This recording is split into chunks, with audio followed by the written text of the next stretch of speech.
Massacres in Kenya and Pakistan raising new concerns that Christians and Westerners are increasingly being targeted overseas. Ralph Peters is next on the growing worries. Fox News alert on the mall attack in Kenya. The FBI just told Fox News it cannot confirm yet or deny whether any of the assailants are or were Americans. The FBI does have agents on the ground in Nairobi. They are looking into the possibility that some of the hostage takers may originally be from Minneapolis. The terrorists shot up the mall on Saturday, targeting Westerners and non-Muslims. Then last night, terrorists in Pakistan blew up a Christian church. A troubling series of events for Westerners overseas. Lieutenant Colonel Ralph Peters is a Fox News strategic analyst and author of the book Hell or Richmond. Colonel, good to see you today. Do you see any common threads here? Well, yeah, there certainly are common threads, and that's Al-Qaeda, its franchises, and related terrorist groups, Sunni Muslim fanatics, are determined to exterminate Christians wherever they can find them in the greater Middle East, in the areas beyond the Middle East, such as Kenya, that they feel should belong to Muslims. And while this is not a religious war for us, Shannon, obviously it's not, it is one for our enemies. It's one more asymmetry. You cannot deny that Al-Qaeda is out to kill Christians, Jews, and, by the way, Shia Muslims, and any Sunni Muslims who don't live up to their standards. It's one of the most murderous cults in history, and the Obama administration is still looking for common ground with these guys. Well, and of course, the administration will say these are outliers. These are not, in any way, average Muslims who are practicing their faith in a peaceful way.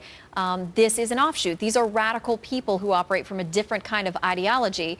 Do you think the administration is truly suggesting that with this kind of group, we actually try to negotiate or have any kind of talks? No, but what the administration does, and to be fair, what the Bush administration before it did, is play to the loudest voices here and abroad.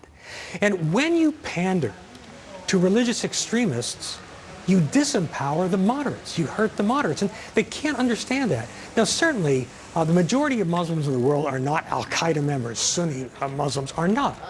But the numbers are significant. And it's now, Jane's now estimates, I believe, that 40% of the opposition fighters in Syria are Al-Qaeda fanatics or related terrorists and extremists. And so you go back to this mall attack in Kenya. And Nairobi is one of the most livable cities in Africa. It's relatively modern. This really was a tragedy, but what is striking and should finally get the attention of somebody on the American left, the apologists for terror, is that these people cold-bloodedly went into a mall. They didn't attack a military target. They didn't attack a government target. They went to a mall on a Saturday afternoon, sorted out Muslims and Christians, and slaughtered as many Christians as they could. Now, that should tell us something about the kind of people we are dealing with. Now, also, something that people aren't noting, Al-Shabaab, the Somali group behind this attack, has been on the ropes. They needed to pull off a grandstand play, a Hail Mary, and they did. They needed to show that they're still alive, still capable. It doesn't mean that they're terribly strong. It means that they're desperate. And desperate terrorist groups do horrific things. Expect more to come. Well, and there are a lot of experts who say that this is, in many ways a recruiting tool, that there are a lot of young men in the Somali region who have no other prospects, and that they are in many ways attracted to these groups because these groups can stand up and say, look, we're successful, we're doing something, we have purpose, we have passion. Yeah, well, I think it's a combination of things. First of all, it's not hard to get young men to kill. It's especially disenfranchised, powerless young men. You put an AK-47 in their hands, an automatic weapon, and let them kill people and tell them God wants them to do it. That is incredibly empowering. It's the greatest power they will ever have in their pathetic lives.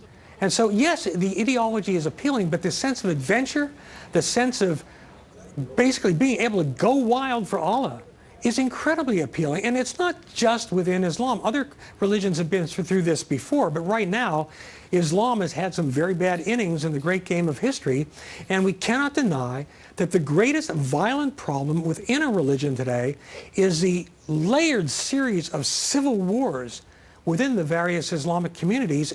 We're really on the periphery. We're, in a sense, bystanders. Nonetheless, We have to act when we are attacked, when the civilized world is attacked. And here's the thing that people just can't get through their heads because it's so ugly.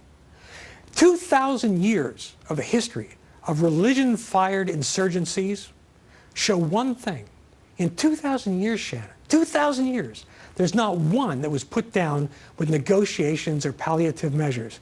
You kill the fanatics until they're all dead or the survivors fade into the woodwork. It is a long, gory, painful process.